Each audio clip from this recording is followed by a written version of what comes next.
What's going on, folks? Today's review will be the 2007 to 2015 Disney Channel and Disney XD series, and that is Phineas and Ferb. No wonder this Disney show might keep summer going forever and keep making awesome things. Phineas and Ferb is intermittently airing on Disney Channel, currently airing on Disney XD, ABC Family, currently known as Freeform, originally streamed on Netflix, and currently streaming on Disney Plus and Hulu. The show follows the adventures of stepbrothers Phineas Flynn and Ferb Fletcher, who are between 8 and 10 years old. They live in the fictional city of Danville in an unspecified tri-state area, as they seek ways to occupy their time during their 104 days of summer vacation. Often these adventures involve elaborate, life-sized and ostensibly dangerous construction projects, which are usually unrealistic in scale given the protagonists' ages, and are sometimes physically impossible.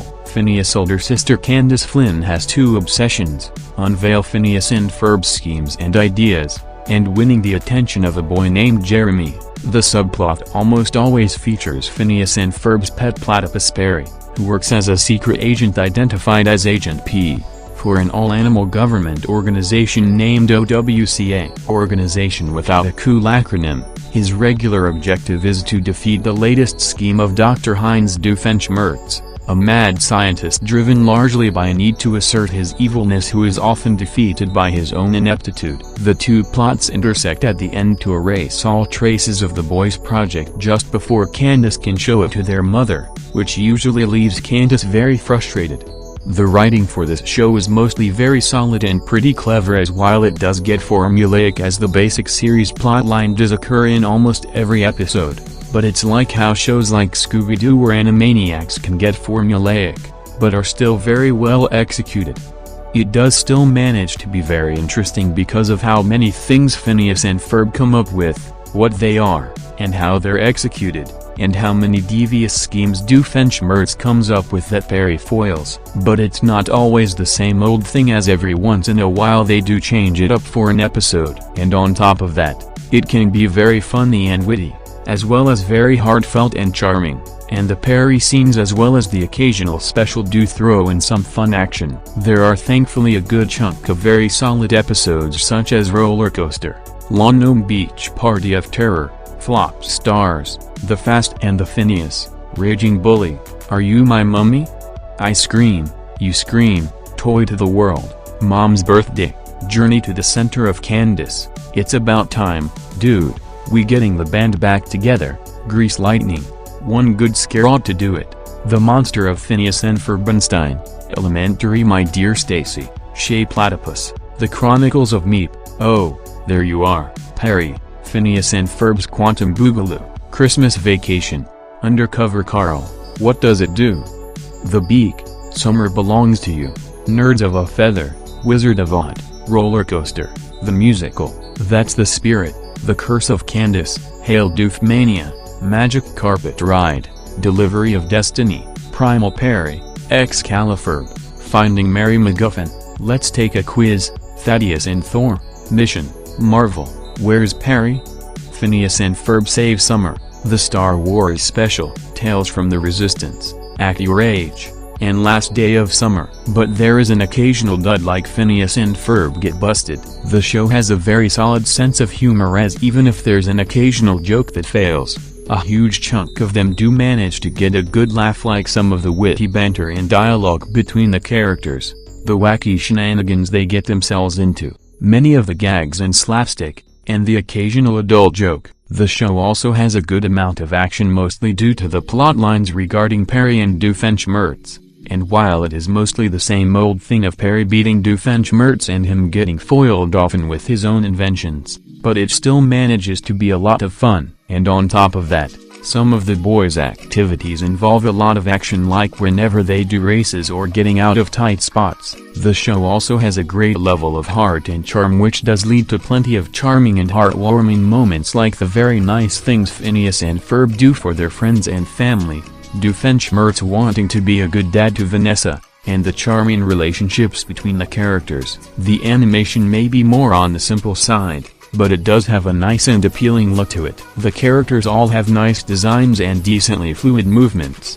The backgrounds are pretty impressive, and there is some pretty solid effects work done. The characters are all incredibly likable and do have some very solid chemistry and dynamics. Phineas and Ferb themselves are both very likable protagonists, as while they are incredibly intelligent and use those skills to come up with lots of wacky and over-the-top stuff, they mostly do it not just for themselves, but mainly for their friends and almost everyone in town, which shows that they are very selfless and have good hearts. Candace may seem unlikable given how she often tries to bust her brothers for their activities, but she does still manage to be very likable because of how quirky she can be.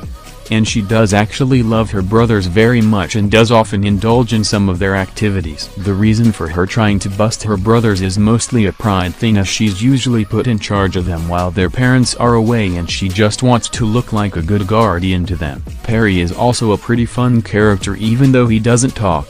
His profession as a secret agent does mean he does have some moments where he can kick some ass. And even though he's often always foils Doofenshmirtz, there are a few times where he does feel some sympathy for him.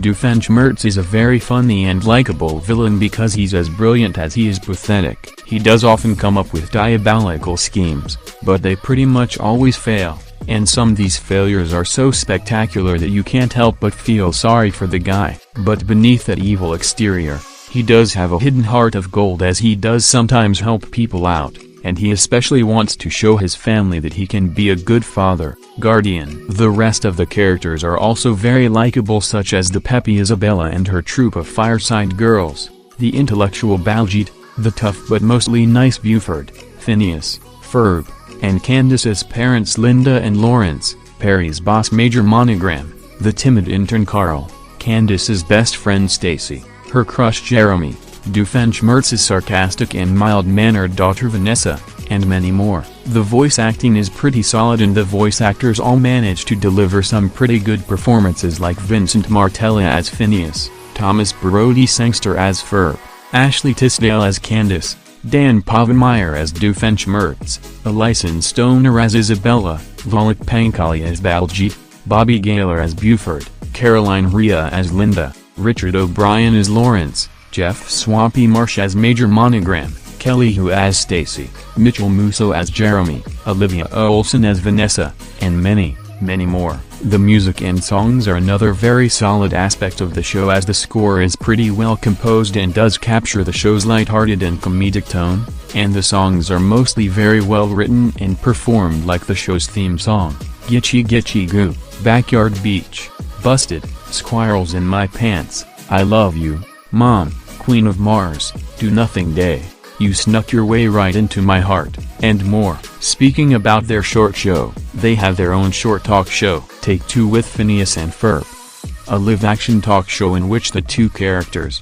as cartoons, interviewed celebrities, similarly to Space Ghost Coast to Coast, which began aired from December 2010 to November 25, 2011 as a 2-minute talk show format featuring real-life celebrities. Several other local guests have appeared in countries outside the United States. Speaking about their crossovers, the show has its crossover episodes with other franchises like Marvel and Star Wars, Phineas and Ferb, Mission Marvel. It features Marvel Comics superheroes Iron Man, Spider-Man, the Hulk and Thor, and the villains the Red Skull, Whiplash, Venom and MODOK. It is the first major animated crossover between Marvel and Disney since the acquisition of Marvel Entertainment by Disney in 2009, and Phineas and Ferb, Star Wars. A crossover between Phineas and Ferb and Star Wars aired on July 26, 2014 as the 41st episode of the 4th season, taking place as a parodical sidebar to the events of Episode 4 A New Hope. Speaking about their movies, this show has its own movies from Disney Television Animation, Phineas and Ferb the Movie, Across the Second Dimension in 2011, and Phineas and Ferb the Movie, Candace Against the Universe in 2020. And what is my verdict on this Disney Channel and Disney XD series? I'm giving this show a 9.5 out of 10. The show is totally awesome sauce. That makes you wish that summer was all day and forget about school.